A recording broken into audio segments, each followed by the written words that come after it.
I have an older sister who is 2 years older than me. My sister, Arya, and I have always been close since we were young, and she used to take care of me a lot. Even after Arya got married, we continued to have interactions, and I became close with her triplets and husband as well. However, one day, Arya and her husband suddenly passed away. The 3 young children were left behind in sorrow, and I struggled to accept the reality. But I couldn't continue grieving forever. If I slept, the cruel reality was that the sun would rise again the next morning. I made up my mind to live brightly for Arya's sake. My name is Gianna. I am now 28 years old and a professional basketball player. Since I was a kid, I've been completely focused on basketball, so while my classmates were getting married, I missed my chance. But thanks to Arya's presence, I never felt lonely. My sister's name is Arya, and she got married at 21 years old. By the time she was 22, she had given birth to triplets. At that time, I had just graduated from high school and was still living at home. Arya, who had moved out ahead of me, often brought her children home, and I would play with them. Arya's husband, who was 5 years older than her, was a good person and took care of me as well. However, whenever I visited Arya's house, I felt uneasy. The reason was Arya's in-laws, her husband's parents. Both of them lived with Arya and her husband and seemed to have opinions about everything Arya did. So whenever Arya returned home, she would often vent her frustrations to me and our mother. Mom, listen. My mother-in-law keeps commenting on the ingredients I use while cooking. She'll say things like, "How about this ingredient?" or "Benjamin grew up eating this flavor." Benjamin is Arya's husband's name. Even our mother, who kindly listened to Arya's stories, had a somewhat puzzled expression. Understandably so, as our father was working currently in Canada and lived alone. That's why our mother couldn't be too forceful with Arya's in-laws. Our mother, who wasn't naturally assertive, was most concerned about causing any harm to me or Arya by speaking up. Arya also understood this, so she just wanted someone to listen. She wasn't seeking advice. Gianna, be careful with your in-laws when you get married too. I'll consider that when I decide to quit basketball. That's still a long way off. Really? You're such a basketball fanatic. We laughed together. Arya and I always have this kind of banter. We don't argue as sisters, we just share laughter. By the way, Benjamin and I are planning a trip together. Oh, that sounds great. Where to? Italy. When I heard Arya's story, I couldn't help but feel envious. Italy was a country I had always wanted to visit. However, in contrast to my excitement, Arya seemed somewhat downcast. Benjamin won tickets through a company event, but they're only valid for a pair. So, we're worried about leaving the kids. Upon further discussion, it turned out that initially, they hesitated to go because of their children. However, for some reason, Arya's mother-in-law strongly encouraged them, and so Arya and her husband decided to go. According to Arya, they probably think they'll have a leisurely time without the two of them around. Furthermore, Arya has some concerns. Noah, especially our third child, doesn't warm up to my mother-in-law. The other two also seem a bit distant. It seems Arya has more on her mind than just the trip. By the way, when are you leaving? In a week. It's a 4-night, 6-day trip. Upon hearing Arya's response, an idea occurred to me. I happen to have time off that week. So, I'll take care of the 3 kids. As I said that, Arya's face seemed to brighten a little. Even I want Arya to enjoy her trip without any worries. If there's something I can do to help, it's only natural. I had no idea at the time that this would turn into a house sitter in hell. On the day of Arya and her husband's trip, my mother, who works as a nurse, left early in the morning for her day shift at the hospital. Initially, I had planned to see them off by myself, but their children also wanted to go with me, so I took them along. They probably wanted to be with their parents for as long as possible. After seeing them off at the airport, I took their 3 children, Oliver, Levi, and Noah. Arya's in-laws were supposed to meet us at their house. "All right, kids. Let's head home," I called out, and all 3 nodded in agreement. Their synchronized response impressed me. Being triplets, they seemed perfectly in tune with each other. When we arrived at Arya and her husband's home, her in-laws welcomed us. Arya's mother-in-law approached me, and to my eyes, she resembled a witch. Heavy makeup, stiff hair cascading down her shoulders, and bold lipstick that would stand out even in the dark. "Hello. I'll be taking care of the kids starting today," I said politely. Her response caught me off guard. "Well, there's a lot for you to do. First, prepare dinner. And I want to take a bath, so clean the bathroom quickly. We're also out of shampoo, so buy some later." As we exchanged greetings, she continued listing demands one after another. I was dumbfounded. I hadn't come here to be a servant. My purpose was solely to look after the kids while Arya was away. Yet this woman treated me like a housekeeper. I mustered the courage to reply. I'm here to take care of the 3 children." She objected to me saying that. "So, you plan to make these 3 do household chores?" What? I was taken aback. "Exactly. That's what I mean. Since my husband is away golfing for the next 3 days, I'm in charge of this house."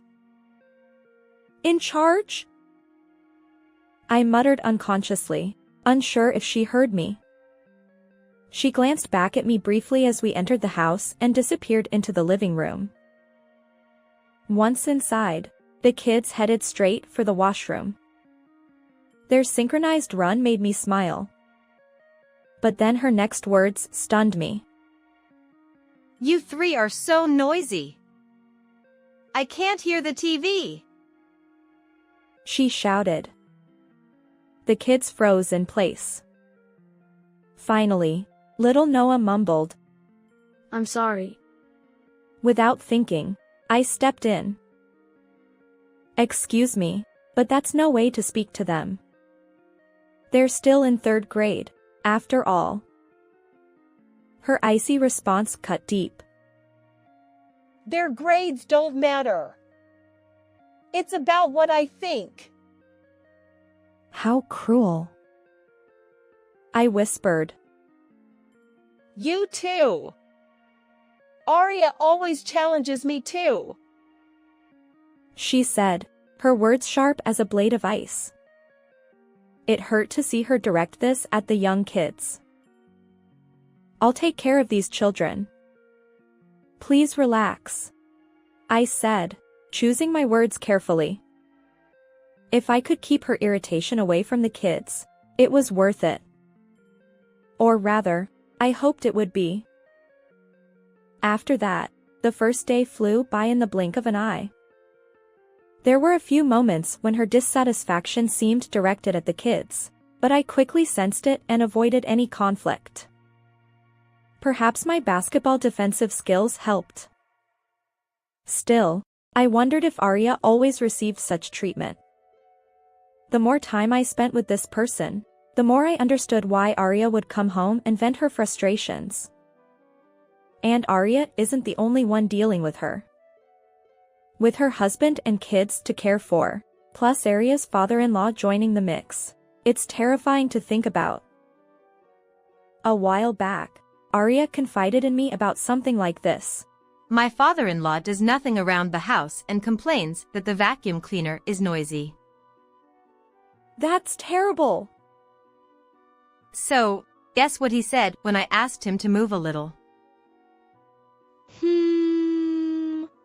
Maybe something like, "Shut up."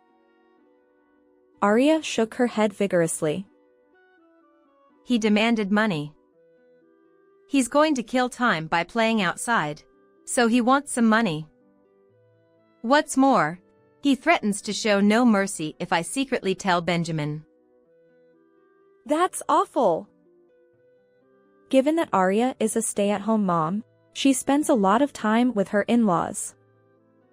The stress accumulates daily. Yet despite it all, Arya can still laugh and share these stories. I admire her strength. On the first night at Arya and her husband's house, after Arya's mother-in-law had gone to bed, the 3 kids came to my room. Gianna, we want to play basketball.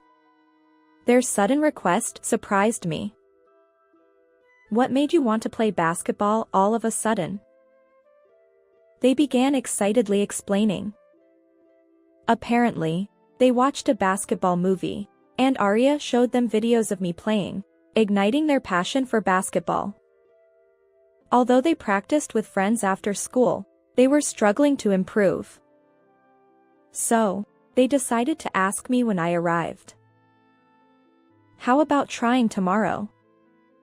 It's Saturday, and there's a gym nearby that I occasionally use for practice.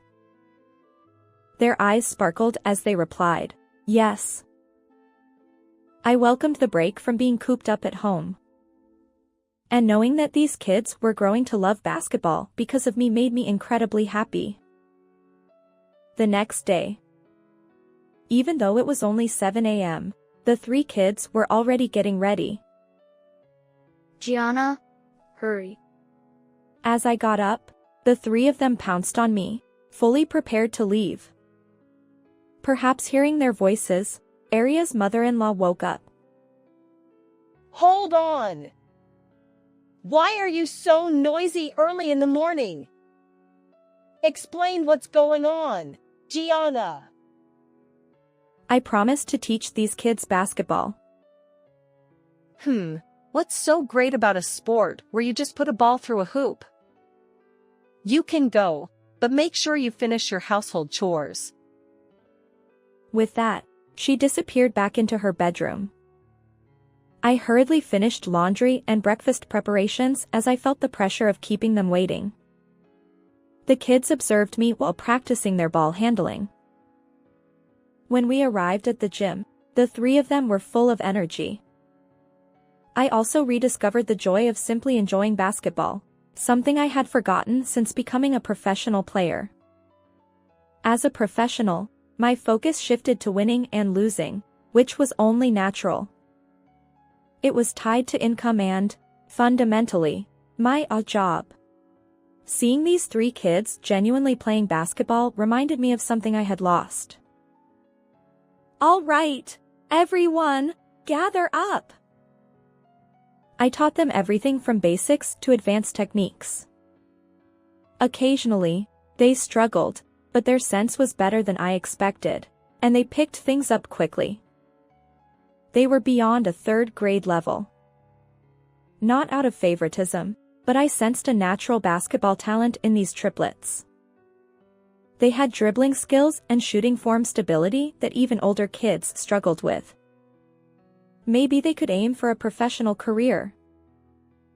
Curious, I asked them, "What are your dreams for the future?" The moment I saw their reactions, I realized it might have been a silly question. Their eyes sparkled.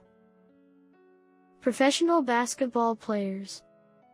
As expected of triplets, they harmoniously declared their dream. Hearing their dreams, I decided to support them wholeheartedly. All right. I'll turn you all into outstanding professional basketball players. Let's practice. They enthusiastically started practicing. But our joyful time was short-lived. When we returned home, we faced despair. Gianna, come here. I need to talk to you. Her expression was unusually serious. What happened? The triplets also seemed concerned about our unusual behavior. Unaware of their presence, Aria's mother-in-law continued. Benjamin's plane crashed during landing. Unexpected news plunged my world into darkness. My spine turned cold. Crashed? Are they okay? Her quiet headshake told the whole story. The kids came out, clinging to me as if their souls had been ripped away. To them, losing not only their mother but also their father, Benjamin, was an immeasurable sorrow. Tears streamed down my face. 1 month after Aria and her husband's passing, the remains that arrived in the United States couldn't be definitively identified as theirs, but the returned wedding ring was undoubtedly theirs. The funeral concluded, and my mother, who was much deeper in grief than I, traveled to Canada where my father was. My performance in games suffered. It became clear how significant Aria's presence had been. I hadn't realized how painful it would be to never see someone I loved again. Eventually, unable to continue playing due to emotional strain, I retired from professional basketball. A few weeks later, I started working as an ordinary office employee. And then, it happened. Out of the blue, Aria's mother-in-law called me. Hello, it's been a while. We've decided to move to California. Why so suddenly? There's no point being where Benjamin isn't. We're going to live carefree. Now, to the main point. Since you don't seem likely to get married, take care of the 3 kids. She conveyed her demand and chuckled over the phone. I couldn't fathom her true intentions, but given her personality, the triplets must have been an inconvenience. I decided to accept her words. Is that okay? I'd be happy to. Satisfied with my response, she raised her voice slightly. Finally, I'll have more free time. Thank you, Gianna. Her thank you was undoubtedly sarcastic. I understood she didn't mean it sincerely. But I also felt lonely being alone in this house that my mother had left behind. 3 days after the call with Aria's mother-in-law, life with the 3 kids Aria left behind began. Unlike when we played basketball together at the gym, their faces were understandably somber. Of course, they had lost both parents simultaneously. It would be strange for them to be cheerful. But I couldn't afford to wallow in sadness. If I did, we'd all fall apart. I vowed to protect these 3 kids no matter what. Once more, all of you, tell me your dreams for the future. This time, there was a brief pause, unlike before.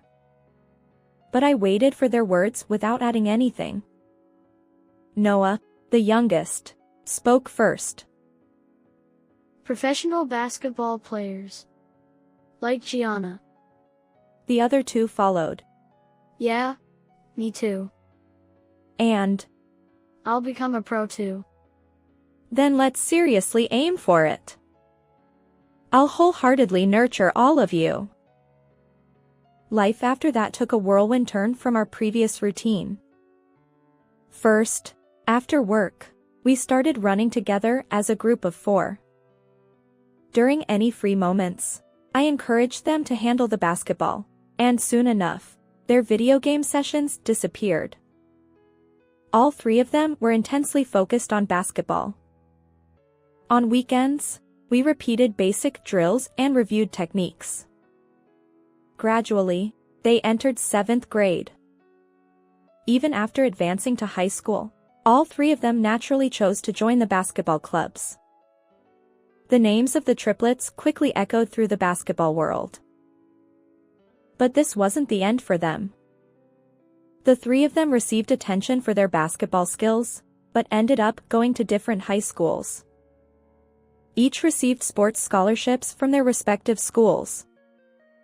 When this fact became public, it shocked the basketball community that had expected the triplets to play together.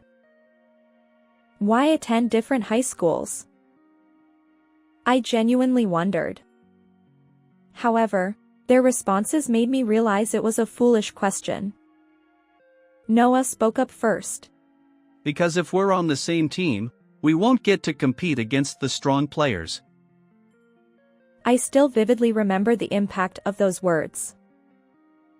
These kids were serious. All three of them enrolled in different powerhouse schools and joined their basketball teams. Naturally, this became a hot topic. But it didn't end there for my trio. They didn't just stay in the spotlight, they excelled. Each of them secured a starting position as freshmen. Eventually, the three schools faced off in a tournament. As first-year starters, they were naturally part of the competition. I had wanted to attend the tournament, but work during a busy period prevented me. So, I waited for their reports. Noah was the first to call. Gianna, my team won! Any of the three winning wouldn't have been surprising. Next came Oliver's call. In the final match, we played against Levi's school. We missed winning by just 1 point. Oliver, the eldest, spoke tearfully. I offered him words of encouragement. Shortly after, Levi called with good news. After winning and being runners-up, the schools are embarking on an intensive training camp in California this year.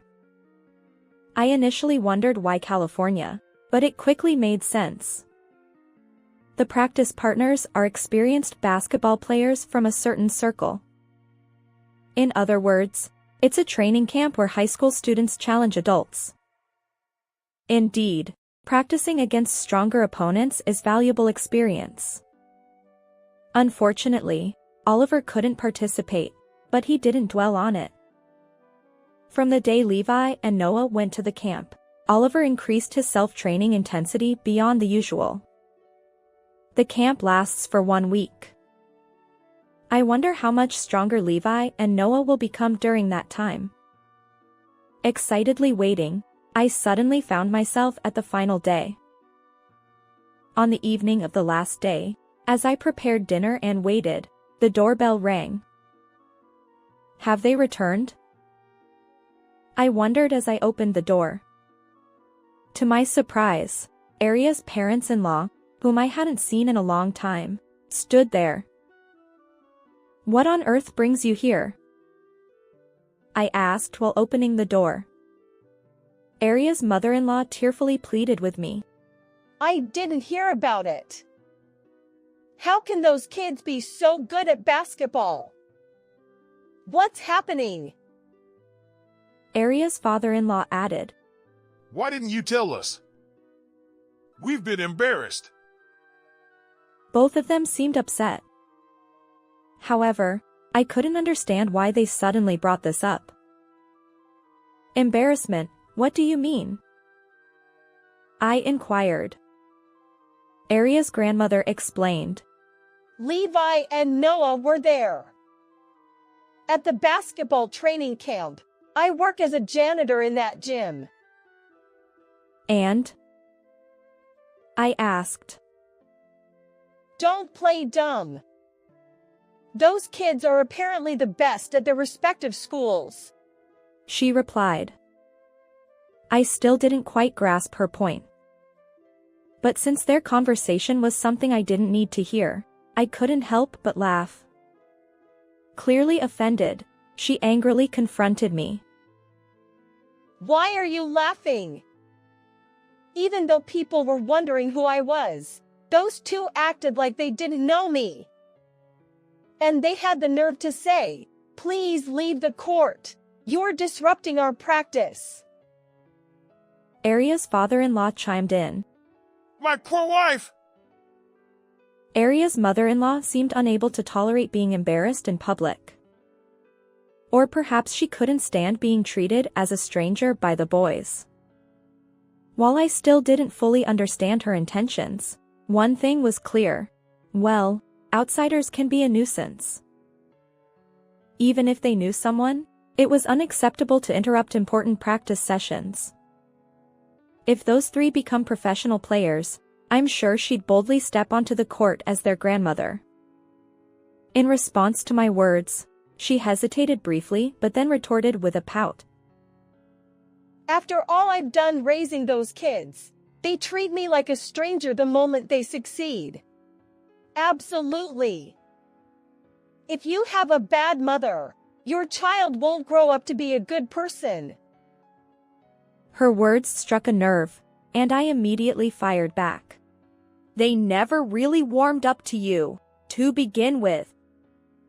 And please refrain from insulting Aria. I felt anger rising within me after a long time, but even stronger was the indignation coming from the two who had just returned. What are you doing in someone else's house, Grandma? And you even stepped onto the court. Just like Gianna said, we never liked you from the start. The two of them were already over 5 feet 11 inches tall. Startled by their voices from behind, she seemed like a frightened child. Aria's grandmother. You. Too.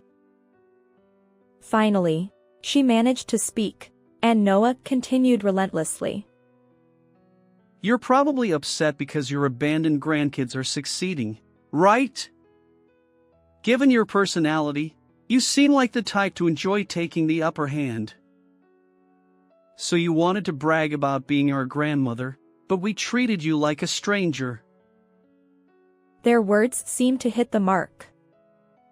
Although she seemed to want to say something, no words came out. And her expression showed frustration. So, what's the reason for both of you being here? Even when I asked again, the two just stood there. I assume you didn't come all this way just to demand something now that you know they're succeeding? I continued my inquiry, but they crumbled further. Their silence confirmed that their purpose aligned with my observation. Feeling thoroughly exasperated, the kids piled on mercilessly. Don't get ahead of yourself. We won't be seeing you anymore. As expected of triplets. Although they attended different schools, their thoughts and emotional connection were flawless. And finally, one more person.